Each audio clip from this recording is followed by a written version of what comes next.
हरि ओं नमस्कारः।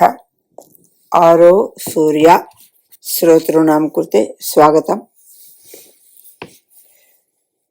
वयम् एतावता तत्र अरविन्दस्य कारागारे निर्बन्धनं, तत्र न्यायालये तत्र वादः, सर्वकारपरतया प्रमुखः न्यायवादी नर्दनः इति, अपि च तत्र श्रीमद् अरविन्दस्य पक्षे चित्तरञ्जन दासः इति प्रमुखः न्यायवादी स्वयम् आगत्य वादं कृतवन्तः इति।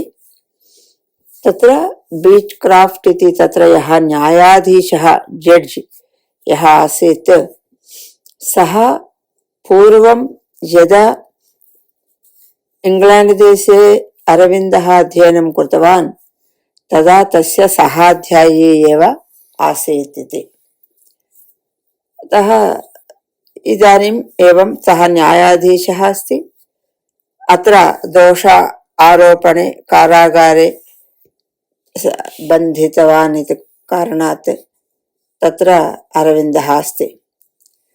तर्हि द्वयोः वादं न्यायाधीशः श्रुतवान्, अपि च सर्वं सम्यक् परिशीलितवान्, तस्य न्यायनिर्णयमपि उल्लेखितवान्। तत् वयं गतसप्ताहे वयं दृष्टवन्तः।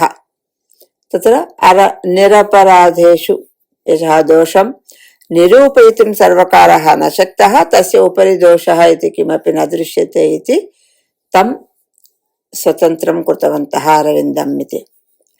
तर्हि बहिः आगमनानन्तरं वयं ज्ञातवन्तः कारागारे एव तस्य बहु अनुभवाः, तत्र आध्यात्मिक पारमार्थिक अनुभवाः, तत्र विशेष अनुभूतयः, साक्षात् श्रीकृष्णस्य दर्शनमिव, विवेकानन्देन सह वार्तालापः इत्यादिकं बहु अभवत् इति वयं दृष्टवन्तः। तथा तत्सर्वम् अनुभूय बहिः आगत्य दर्शनेन तस्य मनसि यत् परिवर्तनम् अभवत्, तदा बहिः अपि बहु परिवर्तनं दृष्टवान् अरविन्दः। तर्हि यदा सः बहिः आगतवान् तदा वन्दे मातरम् इति निनादाः तत्र आगताः। अनन्तरम् अरविन्दः उत्तरपरा इति प्रान्तं गतवान्, तस्य भाषणं दत्तवान्। वस्तुतः उत्तरपरा स्पीच, उत्तरपरा भाषणम् इति श्रीमद् अरविन्दस्य जीवने बहु प्रसिद्धः अस्ति एषः विषयः। यदि शक्यते एतत् विशेषरूपेण सम्पूर्ण अवधिम् एकवारं स्वीकर्तुं प्रयत्नं कुर्मः अग्रे। इदानीं तु तत् केवलं सङ्ग्रहरूपेण एव वक्तुम् इच्छामि। तत्र तस्य कारागार अनुभवान् सर्वान् उक्तवान्। इत्युक्ते तस्य अन्तः यदस्ति तत्सर्वं तत्र उन्मीलितवान्। He opened himself इति वक्तुं प्रायः शक्यते। तत्र गमन अनन्तरं सः कुत्र खेदम् अनुभूतवान्, खेदेन उपविष्टं तं कः आगतवान्, कथं वार्तालापः अभवत्, किम् अभवत् इत्यादिकं सर्वं वदन् तस्य कार्यम् इत्युक्ते भगवता तस्मै निर्दिष्टं कार्यं भिन्नम् अस्ति इति कृत्वा ततः प्रभृति प्रत्यक्ष स्वातन्त्र्य समरे अरविन्दः न आसीत्। किन्तु एकं तु स्मर्तव्यं, परोक्षरूपेण तस्य तपः बहु आसीत् भारतस्य स्वतन्त्रता निमित्तं। तर्हि उत्तरपराभाषणे किम् उक्तवान् इत्युक्ते, सर्वमपि वासुदेवमयम् अस्ति, व्यक्तिः बहिः स्वतन्त्रः यदि देशः स्वतन्त्रः भवति चेत् बाह्यस्वातन्त्र्यम् आगतमेव स्यात्। तद्यद्यपि आगमिष्यति इति भगवता निर्दिष्टमस्ति, अतः आगमिष्यति। अन्ये केचन आगच्छन्ति, ते कुर्वन्ति, भवतः कार्यं भिन्नम् अस्ति इति भगवान् मां शासितवान्।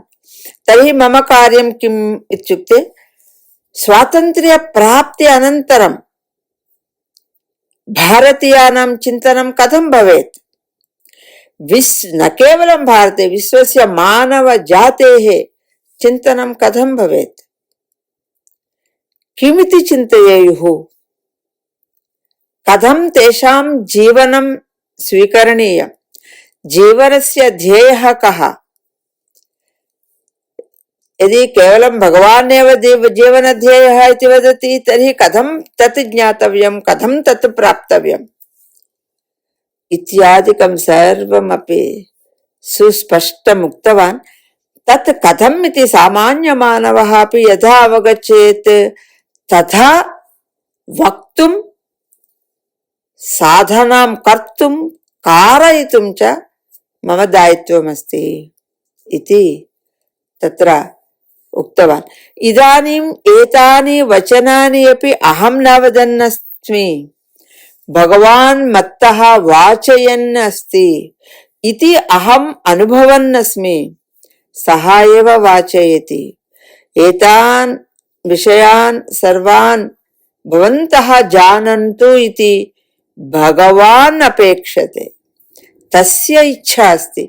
अतः मां माध्यमं निमित्तीकृत्य एतत् सर्वं भगवान् कारयन् अस्ति इति सर्वमपि तत्र अरविन्दः उत्तरपराभाषणे उक्तवान्।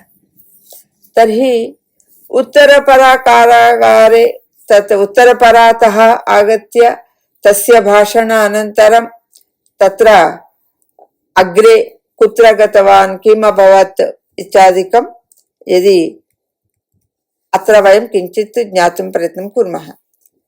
यदा अन्यदपि अस्माभिः अत्र ज्ञातव्यं, स्वामी विवेकानन्दस्य शिष्या सिस्टर् निवेदिता इति वदन्ति, भगिनी निवेदिता मान्या, सा अरविन्दम् उक्तवती इति। भवान् इदानीं कथमपि बहिः आगतवान्, किन्तु यदि ते बलात् आरोपणं कर्तुं यदि प्रयत्नं कुर्वन्ति तर्हि पुनः भवन्तं बद्धुमेव आङ्ग्लेयाः प्रयत्नं कुर्वन्तः सन्ति। अतः भवान् कथमपि इतः दूरं गच्छति चेदेव वरम्, नो चेत् भगवता भवते दत्तं कार्यम् अपि सफलं तत् साफल्यं न प्राप्नुयात्। अतः भवता कुत्रापि गन्तव्यम् इति सा सूचितवती। तर्हि आङ्ग्लसर्वकाराणां व्यूहरचनाः कथमपि एषः इतोपि गभीर दण्डनेन दण्डनीयः एव इति चिन्तयन्तः सन्ति इति उक्तवती। अतः तत् एषः कुत्र गन्तव्यम् इति तत्र चिन्तनेन तस्य सर्वं मम जीवनं सर्वं भगवदधीनम् इति यद्यपि त्यक्त्वा एव अरविन्दस्य गमनमस्ति। अतः सः राजकीयनायकानुद्दिश्यापि एकं लेखम् अपि तत्र प्रजाभ्यः लिखितवान् इति। इत्युक्ते बहिरङ्गलेखः इति नाम्ना स्वीय अभिप्रायसदृशं पत्रमेकं स्वदेशीयेभ्यः रचितवान्। प्रजासु इतः पूर्वं विद्यमानम् अकर्मण्यत्वम् इदानीं नास्ति, अनेके जागरिताः सन्ति, तेषु स्वातन्त्र्यविषये अनुकूलता दृश्यते, अस्माकम् आदर्शः स्वतन्त्रता दृढम् उल्लिखन्ति इति। सम्प्रति प्रजानाम् उत्तमः नेता नास्ति, किन्तु अचिरात् समर्थाः नेतारः आगमिष्यन्ति इति आदेशः मम आगतः आसीत्। अतः स्वस्य जीवनं तु स्वस्यैव अधीनं नास्ति, तत् दैवहस्ते एव अस्ति इति अरविन्दः स्वस्य विषये वदन् अस्ति। तस्मै कार्यान्तरं निश्चितमस्ति इत्युक्ते मह्यं कार्यान्तरं निश्चितमस्ति, अचिरात् तन्निमित्तं मया गन्तव्यं, तस्मिन् कार्ये मया निमग्नः भवितव्यम् इति अरविन्दः तावत्पर्यन्तं प्रत्यक्षराजकीये आसीत् इति कृत्वा तेभ्यः पत्रमेकं प्रेषयित्वा ततः मित्राणां सूचनानुसारं तत्र चन्द्रनगरम् इति एकत्र गतवान्, ततः पाण्डिचेरीं गतवान्। एतत् सर्वं गमनमपि गमने भगवतः, एतत् सर्वं भगवतः निर्देशः इति एव, तस्य आदेशः। अत्र मम एकं स्मरणम् आगच्छति। यदा श्रीकृष्णस्य जन्म अभवत् कारागारे, ततः तत्र देवकी वसुदेवयोः सकाशात् तत्र कंसस्य कारागारे देवकी वसुदेवौ स्तः इति वयं जानीमः। कथं वसुदेवः तं नवजातं शिशुं नीत्वा तत्र वृन्दावने यशोदायाः समीपे स्थापितवान्, तथा भगवान् कथं मार्गं तस्मै सर्वत्र, वृष्टिसमये साक्षात् आदिशेषः एव तस्य छत्रम् इव आगतवान् इति, साक्षात् तत्र यमुना तीरमेव तस्मै मार्गः तत्र दर्शितः, मार्गं दत्तवती इति नदी एव इति सर्वमपि वयं जानीमः। तदा भगवतः अनुकूलता, किमर्थम् इत्युक्ते तदा पाण्डिचेरी इत्युक्ते विदेशं, तस्य कृते पास्पोर्ट् आवश्यकं, सर्वमपि व्यवस्था कथं भवति किल। एकवारम् एषः कारागारं गत्वा आगतवान् इत्यादिकं सर्वमपि अभवत् एव, यतः दैवलीला, भगवान् कारितवान्। तत्र अकार्यम् अभवत् वा सुकार्यम् अभवत् वा इति न चिन्तयामः तर्हि देशं सर्वं विश्वं सर्वम् अग्रे नेतुं सिद्धः अरविन्दः पाण्डिचेरी नगरं प्राप्तवान्, यत् वस्तुतः पूर्वम् अगस्त्य ऋषेः तपोस्थानमिति वदन्ति, इदानीम् अरविन्दस्य तपोभूमिः पाण्डिचेरी, तत्र अरविन्दः प्राप्तवान्। अत्र दैविकमेकं विषयम् अहं स्मारयितुम् इच्छामि। एतत् उत्तरपरा इति भाषणं मे मासे 30 दिनाङ्के 1908 वर्षे इत्युक्ते 1908 मे 30 दत्तवान् इति ज्येष्ठाः वदन्ति। तर्हि वयमपि इदानीं मे मासे एव स्मः, प्रायः 30 दिनाङ्कात् किञ्चित् पूर्वं वयम् एतस्य रेकार्डिङ्ग् प्रचलति, यत् किञ्चित् अनन्तरं भवन्तः शृण्वन्ति। अतः श्रीमदरविन्दस्य अनुग्रहः अस्मासु अस्ति इति विश्वासेन श्रीमातरं स्मरन् वयम् अग्रे गच्छन्तः स्मः। सर्वेषाम् एतद्विषये धन्यवादाः। जयतु जयतु भारतं, जयतु जयतु संस्कृतम्।